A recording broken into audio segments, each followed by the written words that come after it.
नमस्कार, आप देख रहे हैं रफ्तार मीडिया और मैं हूं आपके साथ सबिहा। आगे आप मेरे साथ देखेंगे उत्तराखंड से जुड़ी तमाम छोटी बड़ी खबरें विस्तार से, लेकिन सबसे पहले नजर उत्तराखंड हेडलाइंस पर।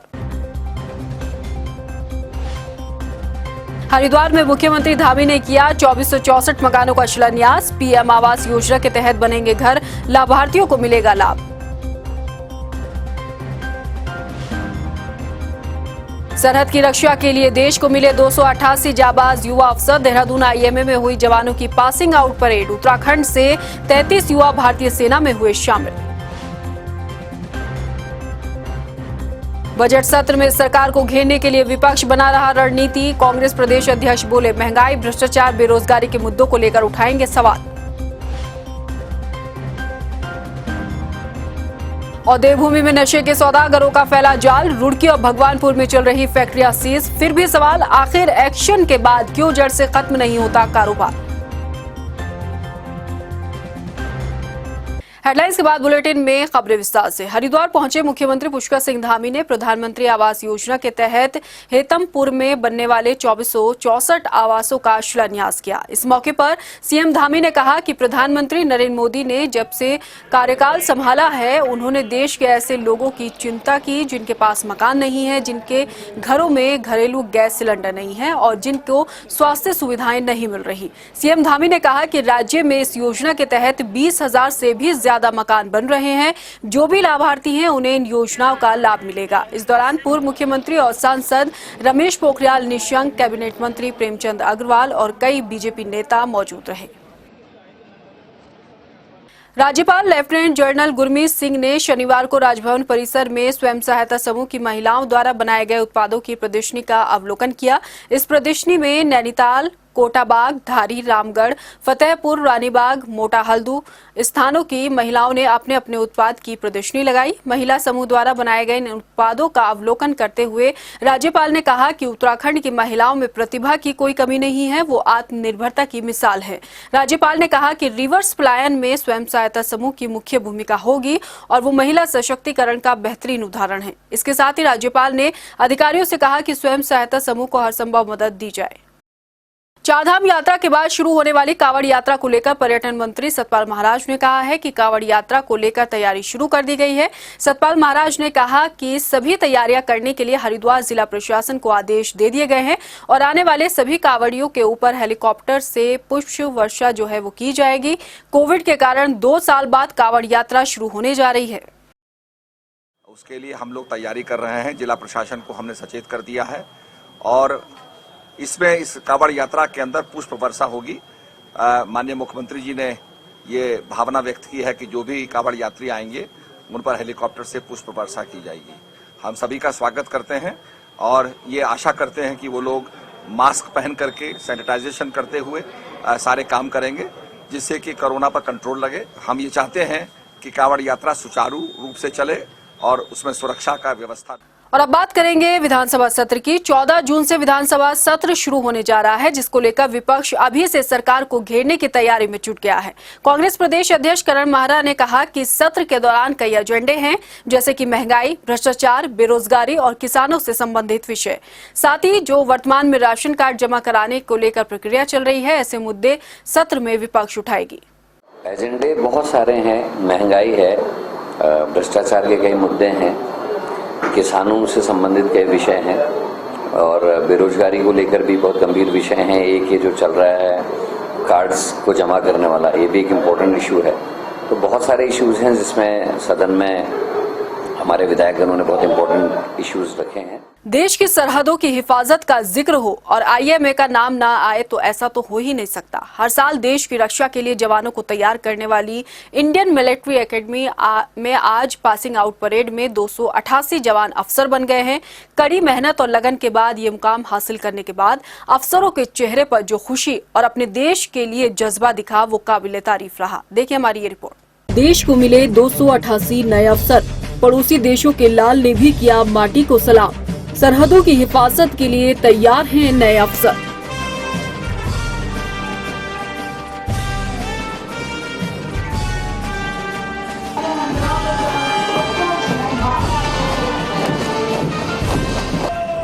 भारतीय सैन्य अकादमी यानी कि आईएमए में आज 288 युवा अफसर देश की सेना का अभिन्न अंग बन चुके हैं। अलग अलग 8 मित्र देशों के 89 कैडेट्स भी अकादमी में पास आउट हुए। पासिंग आउट परेड की दक्षिण पश्चिमी कमान के general officer commanding lieutenant general Amardeep Singh ने सलामी ली। इंडियन मिलिट्री एकेडमी में कड़ी सुरक्षा के बीच कैडेट्स ने अंतिम पग पार किया। अकादमी के ऐतिहासिक चेटवुड भवन के सामने डिल स्क्वायर पर परेड सुबह 6 बजे शुरू हुई। परेड के बाद पीपिंग और ओथ सेरेमनी के बाद पासिंग आउट बैच के 377 जेंटलमैन कैडेट्स बतौर लेफ्टिनेंट देश विदेश की सेना की मुख्य धारा में शामिल हुए।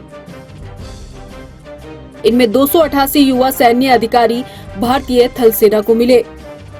देखिए, अभी तक तो आपने देखा था कोविड का जो चल रहा था उसके तहत काफ़ी रेस्ट्रिक्शंस थे, बट हमारी ट्रेनिंग और परेड में कभी कोई बदलाव नहीं आया था। एंड इस साल भी हमारी परेड पूरी जोश और जुनून से चलाई गई है। 377 कैडेट पास आउट हुए हैं, जिसमें से 288 भारतीय कैडेट हैं और 89 हमारे फॉरेन जेंटलमैन कैडेट्स हैं फ्रॉम फ्रेंडली फॉरेन कंट्रीज। अपने बेटों का अफसर बनने के सपने के सच होने के साक्षी बने परिजनों में भी खुशी का माहौल दिखाई दिया, तो कोई अपने पोते को अफसर बना देख गदगद नजर आया।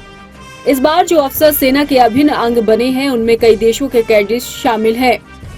इनमें से उत्तर प्रदेश में 50, उत्तराखंड के 33, बिहार के 28, हरियाणा के 25, महाराष्ट्र के 22, पंजाब के 21, राजस्थान के 20, दिल्ली के 15, हिमाचल प्रदेश के 13, केरल के 9, मध्य प्रदेश के 8, तेलंगाना के 6, जम्मू कश्मीर के 6, नेपाल भारतीय मूल के 6, बंगाल के 5, तमिलनाडु के 5, कर्नाटक के 4, ओडिशा 2, आंध्र प्रदेश 2, त्रिपुरा 2, अरुणाचल प्रदेश 1, असम 1, छत्तीसगढ़ 1, झारखंड 1, मणिपुर 1 और सिक्किम 1।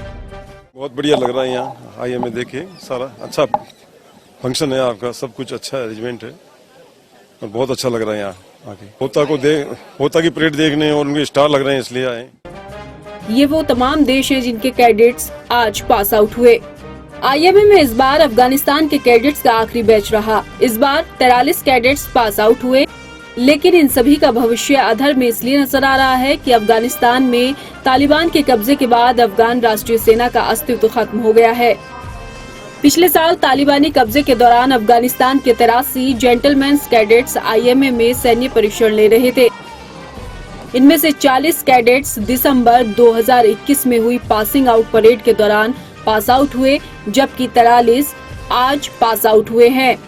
साल दर साल देश की सरहदों के लिए अफसरों को तैयार करने का जो बीड़ा आईएमए ने उठाया है, यकीनन वो देश दुनिया में एक अपनी नई पहचान कायम किए हुए है। रफ्तार मीडिया के लिए देहरादून से हिमांशु चौहान की रिपोर्ट।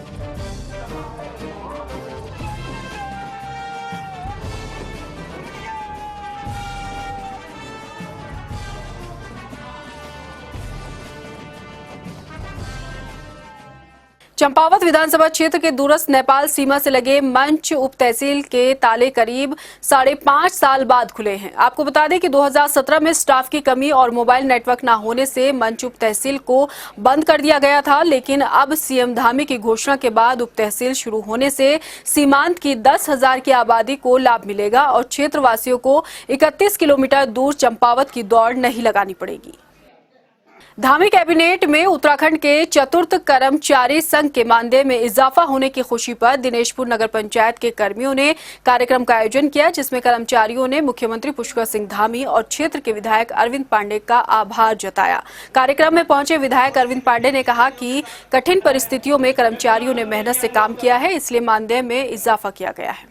वेतन वृद्धि को लेके भी थी सर, शासन ने हमारी बात को स्वीकार किया, उसको माना। कर्मचारियों का मानदेय तो 350 से करके बढ़ाते हुए 500 रुपये किया गया है।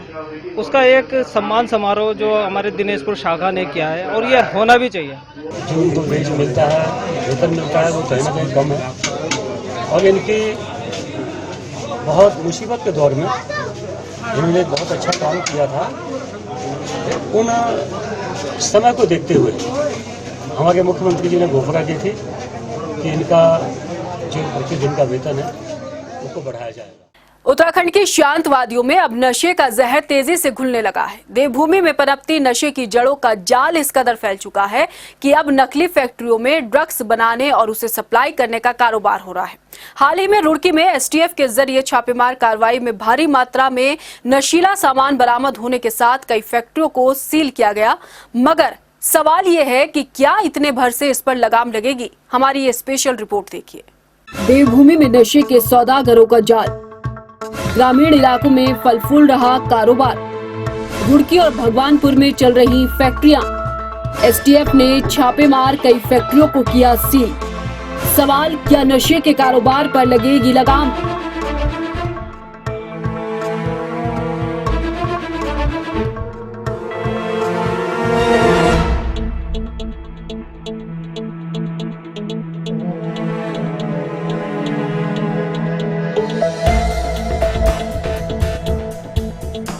देवभूमि उत्तराखंड अपनी शांत वादियों के लिए दुनिया भर में मशहूर है, मगर अब यहाँ की हवाओं में नशे और ड्रग्स का जहर घुलने लगा है। फैक्ट्री के इन विजुअल्स को देखकर आपको लग रहा होगा कि यहाँ कोई काम होता है, तो आपने सही सोचा है। यहाँ ऐसा काम होता है कि नीचे नीचे नशे के कारोबार की जड़ों को मजबूत किया जा रहा है। रुड़की और भगवानपुर के कस्बों में नशे के सौदागरों ने अपने इस कारोबार को ग्रामीण इलाकों तक फैला दिया है और उसको इस तरीके से अंजाम दिया जाता है कि कानो कान किसी को खबर तक नहीं लगती। कस्बों में अवैध शराब, अफीम, चरस, सुल्फा, स्मैक समेत अन्य नशीली चीजों के कारोबार को लेकर अक्सर रुड़की और आसपास के इलाकों में छापे पड़ते आए हैं। लेकिन हाल ही में की गई एसटीएफ और ड्रग्स विभाग की कार्रवाई से बेनकाब हुए नशेड़ियों के ठिकाने से नशीली दवाइयां और ड्रग्स का भारी मात्रा में सामान बरामद हुआ है। दरअसल यहाँ के कई इलाकों में नशे के कारोबार को अंजाम देने के लिए पहले पूरी प्लानिंग होती है और फिर उसे अंजाम तक पहुँचाया जाता है।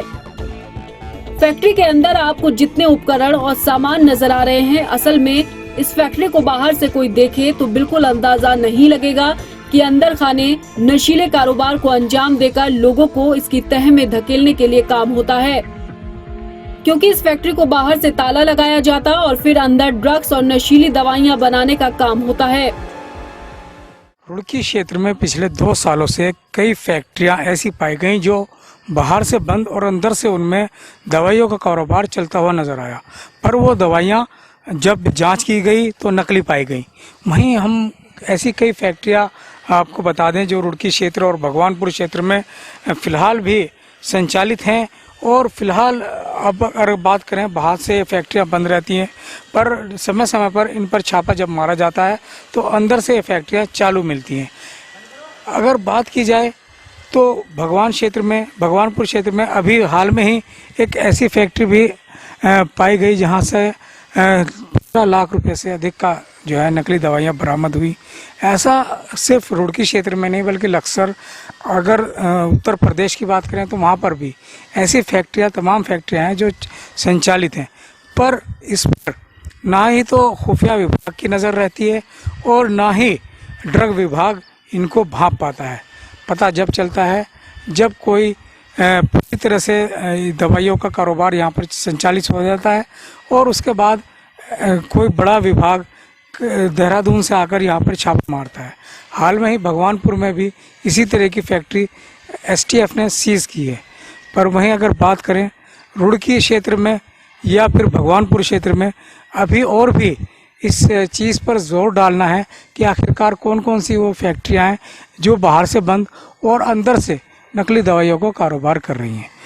अब ये देखने वाली बात होगी कि कब तक प्रशासनिक अधिकारी, ड्रग विभाग इस पर काबू पाता है, ताकि लोगों को नकली दवाइयों के जो नकली दवाइयाँ इस्तेमाल कर रहे हैं उससे बचा जा सके। की फैक्ट्रियों पर ड्रग्स विभाग और उत्तराखंड एसटीएफ की संयुक्त कार्रवाई से हड़कंप मचा हुआ है। हालांकि कंपनी के अंदर का नजारा देखने पर पता चलता है कि यहाँ डिस्पोजल बनाने का काम होता है, मगर इसकी आड़ में नशीली दवाइयाँ बनाने के काम को अंजाम दिया जाता है। अब तक 5 आरोपियों को इसमें गिरफ्तार कर लिया गया है, मगर फरार 6 आरोपियों की तलाश जारी है। टीम द्वारा हमें सूचित किया गया था कि जो है भगवानपुर में कोई कंपनी में नकली दवाएं बन रही हैं। यहाँ पर एक भवन है जो कि खाली है, वहाँ पर कुछ जो है disposable bottles and disposable plates का काम किया जा रहा है। उन्हीं के बीच एक रूम में एक मशीन रखी है जो कि दवाइयाँ बनती हैं जिससे, बट जो मशीन रखी गई है फिलहाल उस मशीन में ऐसा जो काम करता हुआ नहीं पाया गया है और उसके अंदर स्ट्रिप लगी हुई है, जिससे प्रतीत हो रहा है कि दवाइयाँ बनाई जा रही हैं बट यहाँ पर बन रही हैं, ये कहना अनुचित होगा।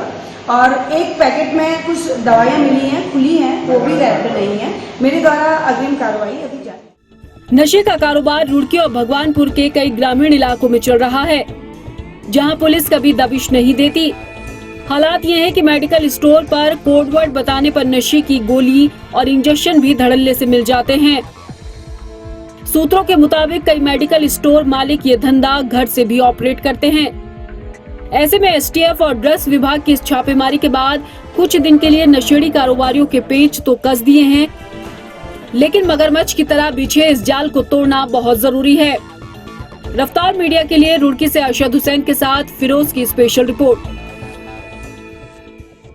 कुमाऊं का एकमात्र राजकीय महिला अस्पताल अपनी बदहाली पर आंसू बहा रहा है। आलम यह है कि हल्द्वानी के 100 बेड वाले हाईटेक अस्पताल में अल्ट्रासाउंड बंद है। यहाँ एक रेडियोलॉजिस्ट तक तैनात नहीं है। ऐसे में गर्भवती महिलाओं को अल्ट्रासाउंड की सुविधा नहीं मिल पा रही है। अस्पताल में रोजाना 10 से 15 महिलाओं की डिलीवरी होती है। इसके अलावा 150 से 200 महिलाएं रोजाना ओपीडी के लिए पहुंचती हैं, लेकिन अस्पताल में रेडियोलॉजिस्ट तैनात नहीं होने के चलते मरीजों को अल्ट्रासाउंड नहीं हो पा रहे हैं, जिससे उन्हें परेशानियों का सामना करना पड़ रहा है। गर्भवती महिलाओं का आरोप है कि आशा वर्कर गर्भवती महिलाओं को बहला फुसलाकर निजी अस्पताल तक ले जा रही हैं, जहां पर निःशुल्क कराए जाने वाले अल्ट्रासाउंड के लिए भारी भरकम रकम उन्हें चुकानी पड़ रही है।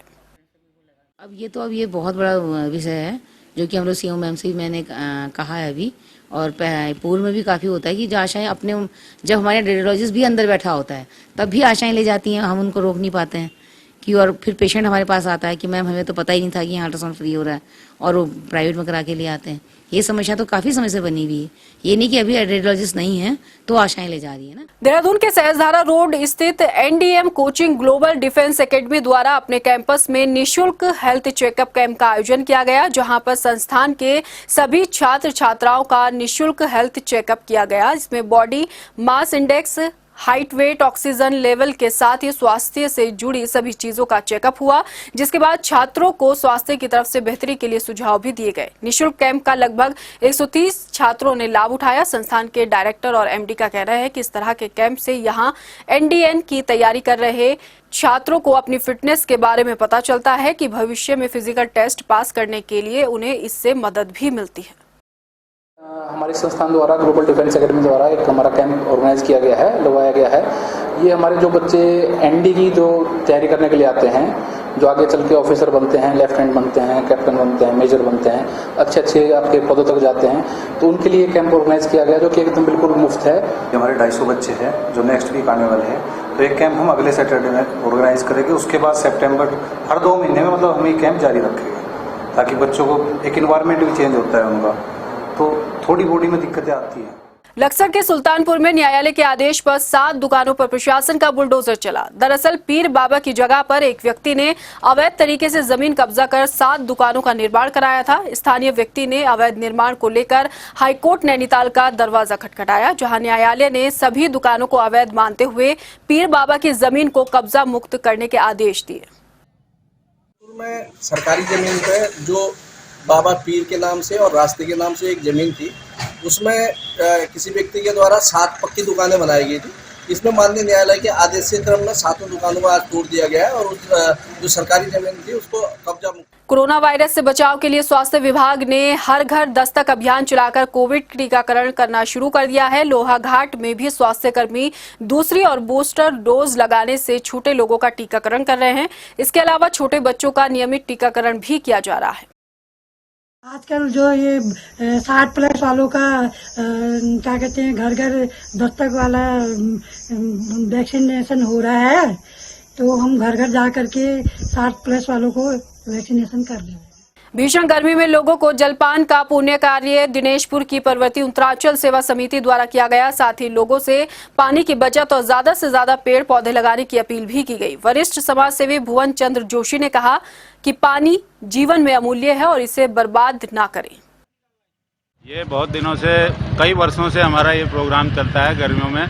तो हम लोग कहीं पे भी बाजार में एक समुचित जगह देख के अपने समाज के बैनर के नीचे खड़े होकर लोगों को करीब 10-20 हजार लोगों को जल सेवा देते हैं। फिलहाल इस बुलेटिन में इतना ही। मुझे दीजिए इजाजत, लेकिन जाने से पहले एक नजर हेडलाइंस पर। नमस्कार।